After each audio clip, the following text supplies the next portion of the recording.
Not only is the city of Babylon defiled, but she is defiling. Notice that she makes other people join her. Verse 3, all the nations have drunk the wine of the passion of her sexual immorality. And the kings of the earth have committed immorality with her, and the merchants of the earth have grown rich from the power of her luxurious living. She's corrupt and corrupting.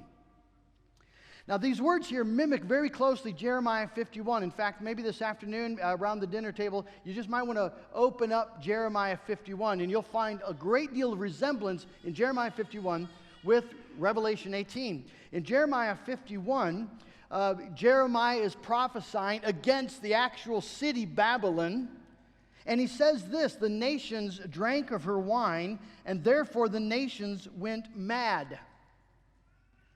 Evil has an intoxicating power that makes nations and people lose their spiritual mind. When the powers of evil are granted freedom to work in the world, one of the evidences will be the spiritual madness, so that people and a culture, a nation, will give themselves to what is base and defiled and awful.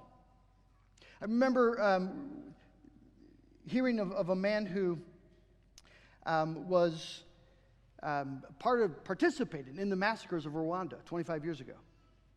And he described it that way, that there was a madness. People got caught up. They lost their mind in this lust for blood. The whole country went mad. Well, here in Revelation 18, we're told that the nations of the world get intoxicated. They go mad by drinking the wine of her sexual immorality. And again, isn't that what we see in the Western world today?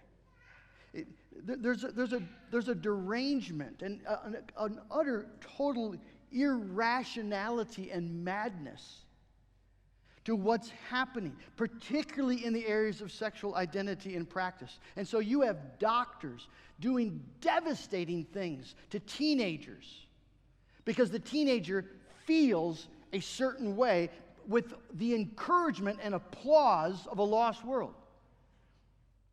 Things that would have been unthinkable 20 years ago, maybe 10 years ago, is now common practice and applauded.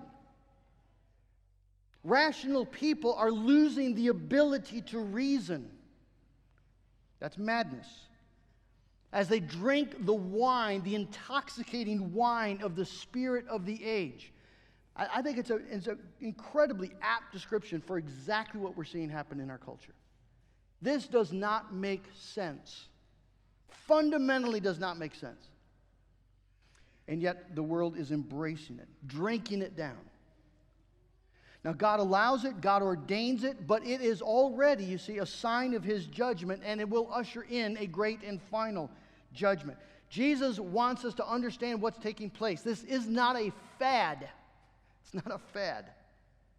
Evil is on purpose, with intent, and by God's ordained purpose.